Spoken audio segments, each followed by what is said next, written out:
is Ronald Coleman, inviting you to radio's most dramatic half-hour, Favorite Story.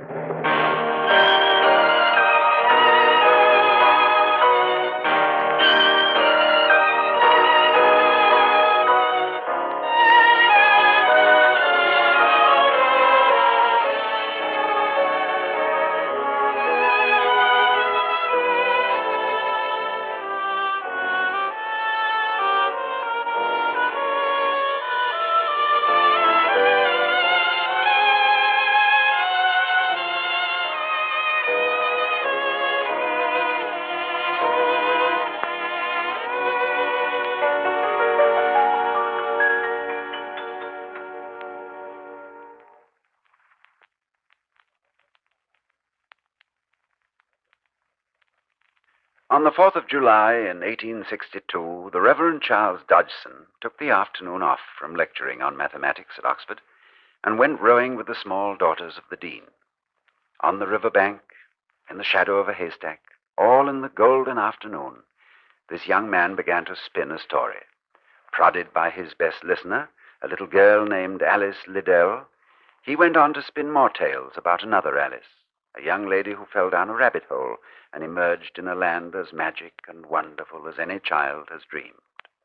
The Reverend Dodgson was afraid the officials at Oxford might raise their eyebrows at a mathematics professor who told stories of rabbits carrying gold watches in their waistcoat pockets. So, for Wonderland purposes, he called himself Lewis Carroll. Yes, Alice in Wonderland is this week's favorite story. It was picked appropriately enough by the man who writes the songs the world sings, Mr. Irving Berlin. So, for all of us who love it as Irving Berlin does, here is the story of the Mad Hatter, the Mock Turtle, the Queen of Hearts, and all the other immortal characters of Alice's Wonderland.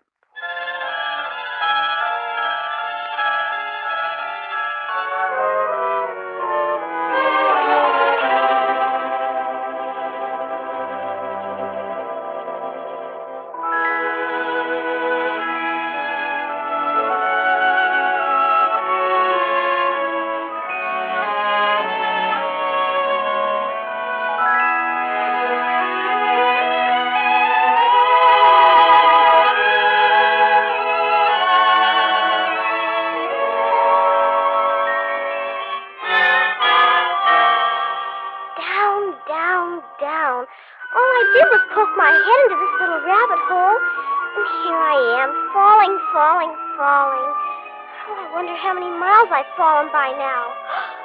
Maybe I shall fall right through the earth. All I did was chase a little rabbit, and here I am falling down, down, down. Oh, my, I've stopped. Where am I? Oh, there's the white rabbit.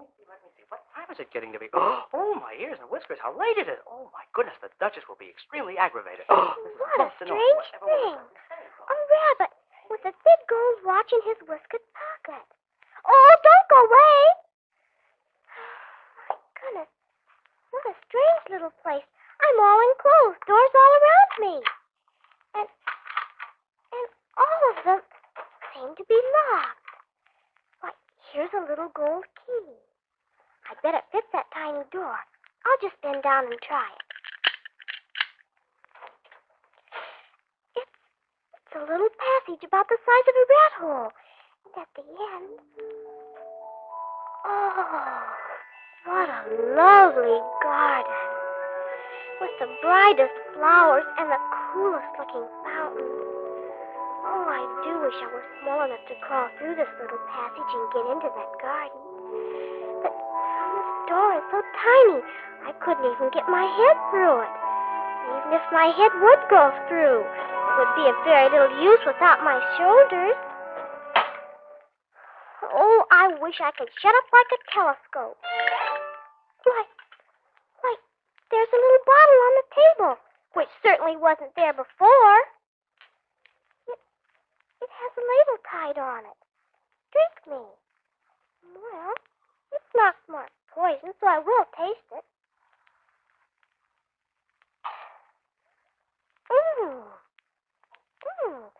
It sort of has a mixed flavor.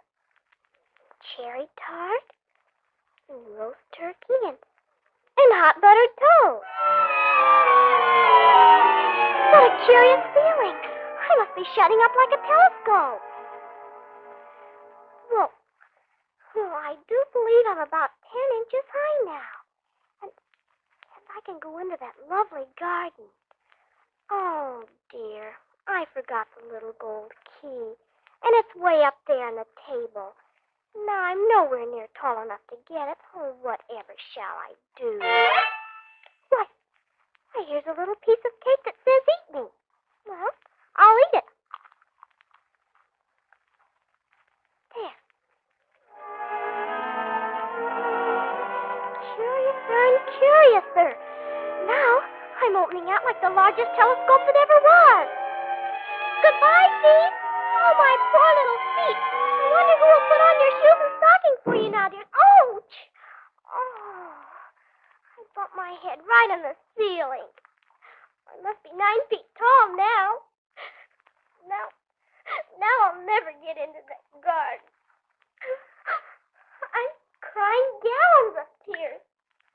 And they're making a pool inches and inches deep. Oh, where's that little bottle? I've got to get small again. There.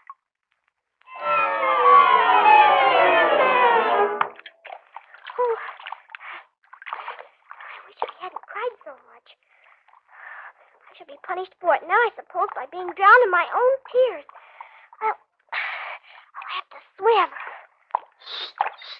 Oh, there's a terribly big creature swimming around in here. A walrus or a hippopotamus. Oh, why, it's only a mouse. Oh, Mouse, do you know the way out of this pool?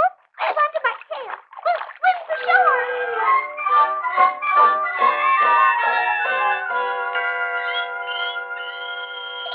There. Now you just go through this little hole, and you'll be in the garden. Please give my regards to the Duchess. Certainly, and thank you, Mr. Mouse. Goodbye. Oh, just a minute. When I get into the garden, how will I know where to go? There's a caterpillar there who'll give you directions. A caterpillar?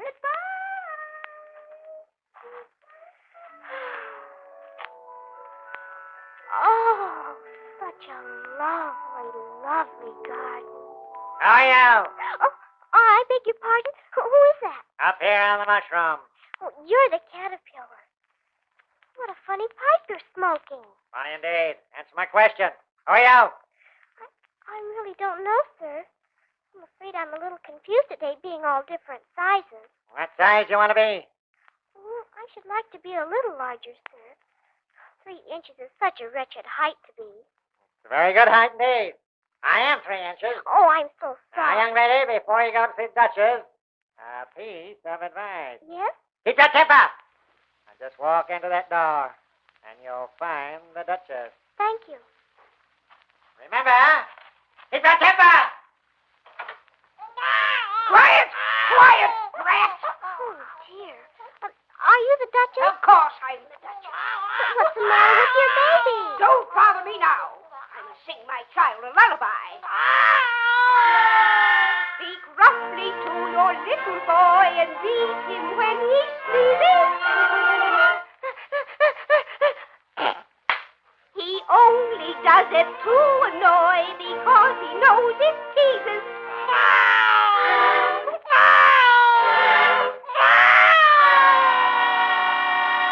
Here, you may mind the baby a bit if you like. I must go and get ready to play croquet with the Queen. Dear me. Before you go, please tell me why your cat grins like that. It's a Cheshire cat, and that's why. Pig, goodbye. Oh, please don't cry, baby. Oh, my goodness. The baby's turned into a pig. I thought it would. Is that you, Cat? Oh, yes. Well, I guess I don't have to mind it anymore now that it's a pig. Shoo, shoo. Run along, Piggy. Maybe it's better this way. If it had grown up, it would have made a dreadfully ugly child. But it makes a rather handsome pig, I think. Would you tell me, Kitty, which way I ought to go from here? That depends a good deal on where you want to get to. I don't don't care much where. And it doesn't matter which way you go. So long as I get somewhere. Oh, you're sure to do that. If you only walk long enough. Say, why don't you go to the tea party? Tea party? Yes, it's in that direction. You'll find a hatter and a March hare. They're both mad. But I don't want to go amongst mad people. Oh, you can't help that. We're all mad here. I'm mad. You're mad. Everybody's mad. Oh, Cat, don't fade away like that. Well, I've often seen a cat without a grin, but a grin without a cat. That's the most curious thing I ever saw in all my life.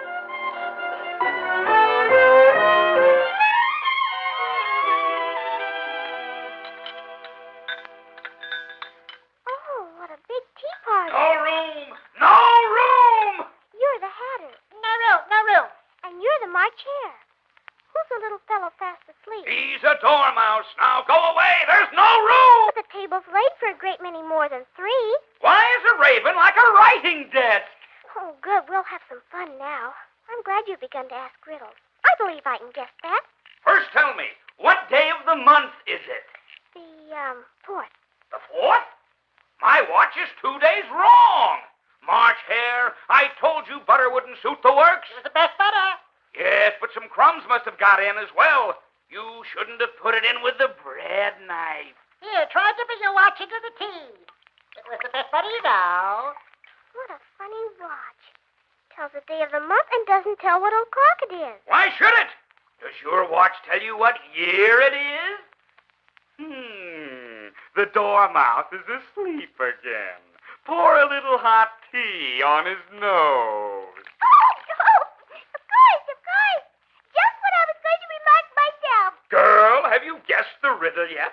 No, I give up. What's the answer? I haven't the slightest idea. All right. Oh, what a waste of time. Waste of time? What do you know about time? I know I have to beat time when I learn music. Ah, that accounts for it. He won't stand beating. Father Time and I had a quarrel last March, just before the hare went mad, you know. It was at the great concert given by the Queen of Hearts, and I had to sing, Twinkle, twinkle, little bat, how I wonder what you're at. You know the song, perhaps? I've heard something like it. It goes on, you know, in this way. Up above the world you fly, like a tea tray in the sky. Twinkle, twinkle, pinch him and make him stop. Better. Well, I'd hardly finished the first verse when the Queen bawled out, he's murdering the time. Off with his head. How dreadfully savage. And ever since that, time won't do a thing I ask. It's always 6 o'clock now. Is that the reason so many tea things are put out here? Yes, that's it. It's always tea time. And we've no time to wash the things between whiles. Then you keep moving around the table, I suppose. Exactly so, as the things get used up. But what happens when you come to the beginning again? Suppose we change the subject. Dormouse, wake up and tell us a story. And be quick about it or you'll be asleep before it's done. Oh, once upon a time there were 3 little sisters, and their names were Elsie, Lacey, and Tilly. And they lived at the bottom of a well. What did they live on? They lived on molasses. They couldn't have done that. They'd have been ill. So they weren't. They're ill. Take some more tea, girl. I've had nothing yet, so I can't take more. You mean you can't take less? It's very easy to take more than nothing. So, these 3 little sisters, they were learning to draw, you know. I want a clean cup. Let's all move one place on. Now, continue with the story, Dormouse. They were learning to draw, and they drew all manner of things. Everything that begins with an M. Why with an M? Why not? You're really too rude, and I'm leaving. Goodbye. In which case, let's put the Dormouse into the teapot. In you go, Dormouse. Head first into the teapot. Here goes the Dormouse into the teapot. I'll never go there again. It's the stupidest tea party I was ever at in all my life. Everybody's mad as a hatter and a March hare.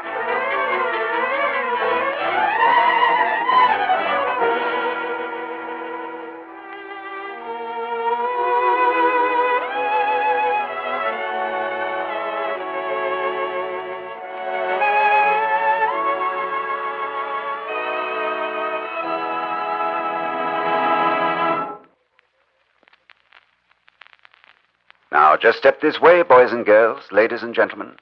Alice and all our friends in Wonderland are waiting for us. Hurry now. We don't want to miss a moment of this golden afternoon. All ready?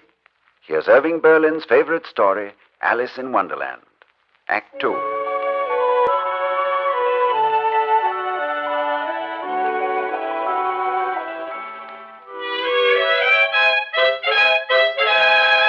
Announcing the King and Queen of Hearts and the Royal Croquet Game.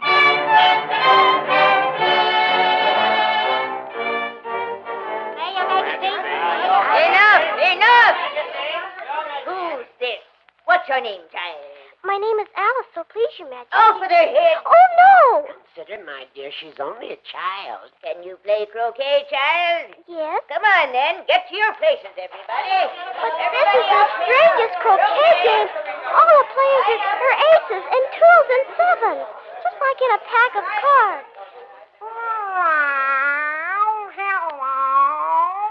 Why, it's a Cheshire cat. How are you getting on with your croquet?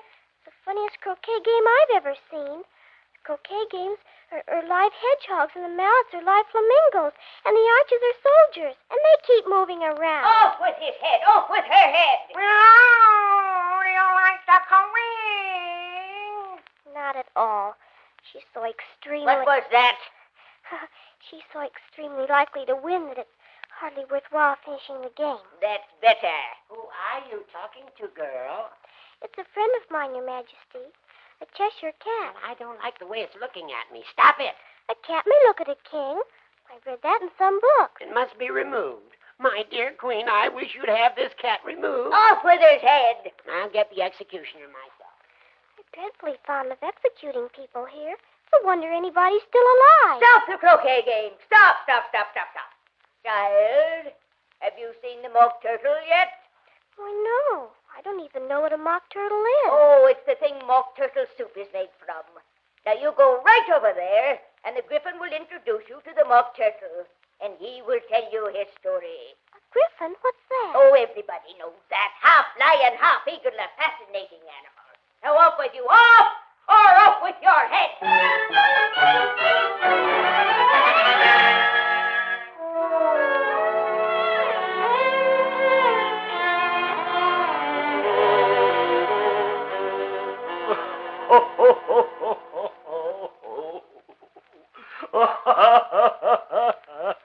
Now, young lady.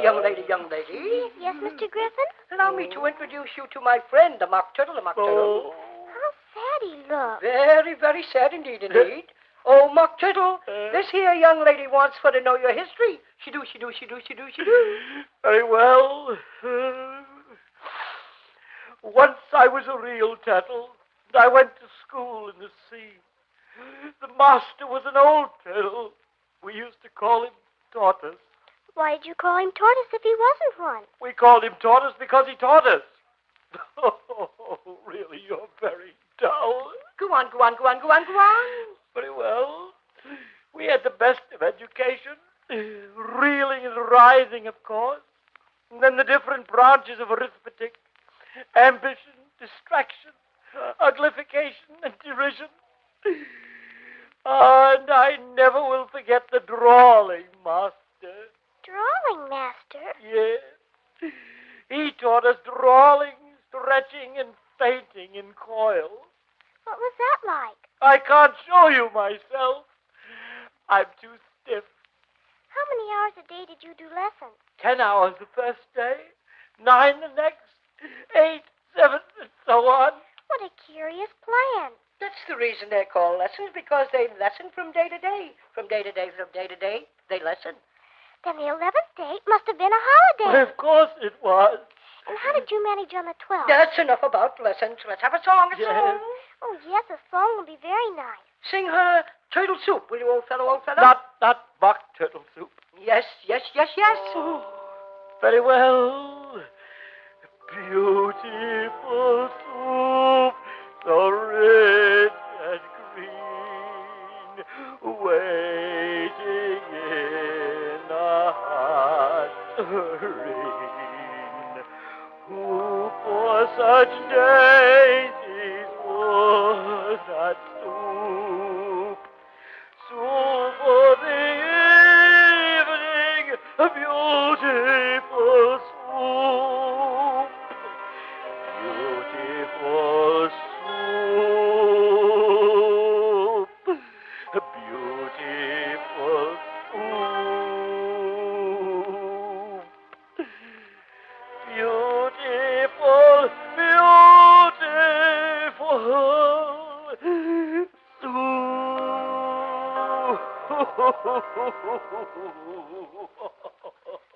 Thank you. That was very nice. Well, the trial is beginning. The trial is beginning. Oh, that's very important. Yes, indeed, do. Come along to the trial, to the trial, to the trial.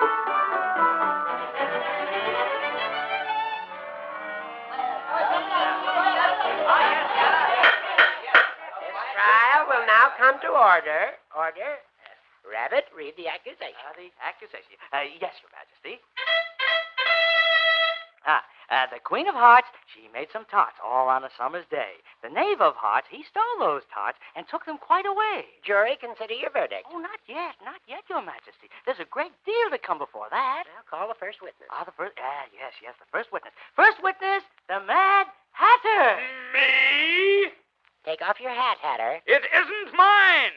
Stolen. I keep them to sell. I've none of my own. I'm a hatter. Give your evidence, and don't be nervous, or I'll have you executed on the spot. I'm a poor man, Your Majesty, and I hadn't begun my tea. And the twinkling of the tea, Twinkling of the what? it began with the tea. Of course, twinkling begins with tea. Do you take me for a dunce?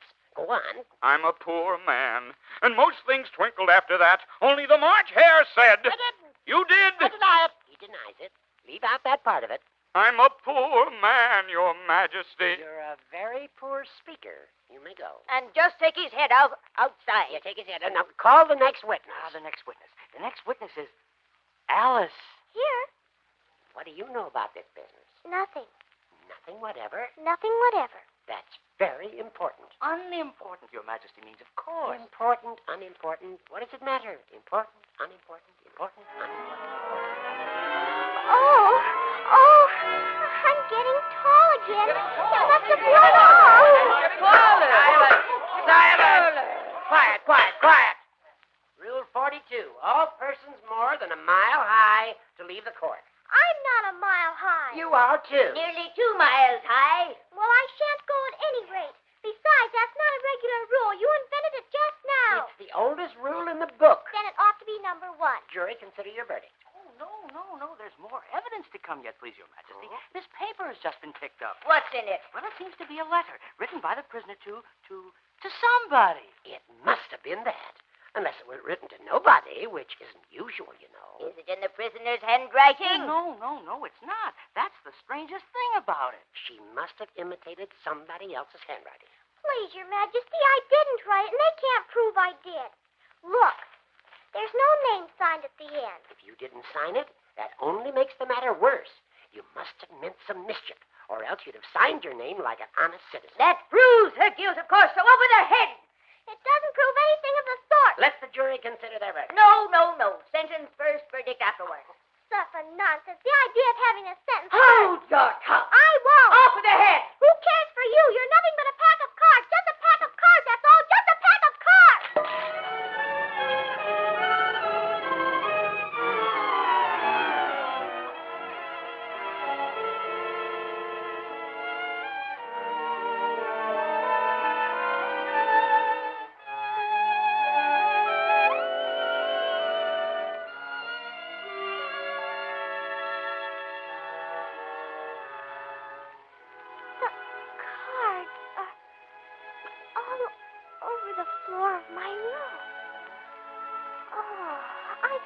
A curious dream. All about a mouse and a caterpillar and a baby who turned into a pig and a mad hatter and a March hare and the griffin and the mock turtle. But there aren't such things. Rabbits that talk and caterpillars that smoke pipes. Oh, but I wish there were. I'm just going to close my eyes. Hello. Hello, Rabbit. How are you? Hello, Caterpillar. No room, go away! Off with their head. Oh, you're all here. You won't ever go away, will you? Oh, of course not. All you have to do, Alice, or all any little boy or girl has to do, is close your eyes and dream hard. And we're always here.